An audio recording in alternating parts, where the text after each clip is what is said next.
Hello everyone, কেমন আছো তোমরা সবাই? আশা করছি সবাই ভালো রয়েছো। তো আবার একটা চলে এসেছি নতুন ভিডিও নিয়ে। দেখো, আজকে আমি রান্না করতে চলেছি পার্শে মাছ সর্ষে বাটা দিয়ে। প্রথমে পার্শে মাছগুলোকে লবণ হলুদ মাখিয়ে নেব। তারপর কড়াইতে তেল গরম করে মাছগুলিকে ভেজে নেব। দুপাশে ভালো করে লাল লাল করে মাছগুলো ভেজে নেওয়ার পরে মাছগুলোকে তুলে নেব। এইবার আবার কড়াইতে আমি তেল দিয়ে দেবো। পরিমাণ মতন তেল দিয়ে কালো জিরে ফোড়ন দিয়ে দেবো। আগে থেকেই কেটে রাখা পেঁয়াজ আর টমেটো কুচি দিয়ে দেবো ফোড়নে। তারপর ভালো করে নাড়িয়ে নেব।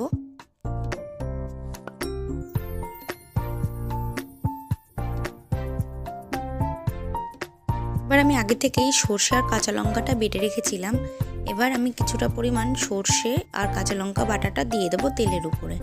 তারপর পরিমাণ মতো লবণ আর হলুদ দিয়ে দেবো, দিয়ে ভালো করে নাড়িয়ে নেব। নিয়ে ভেজে রাখা পার্শে মাছগুলো তরকারি ফুটে উঠলেই তার মধ্যে দিয়ে দেবো। দিয়ে বেশিক্ষণ নাড়াচাড়া করার কোনো দরকার পড়বে না, কারণ মাছগুলিকে আমি আগে থেকেই ভালোভাবে ভেজে নিয়েছিলাম। আর সর্ষে বাটা দিয়ে বেশিক্ষণ ফুটালে সর্ষে তিতো হয়ে যায়।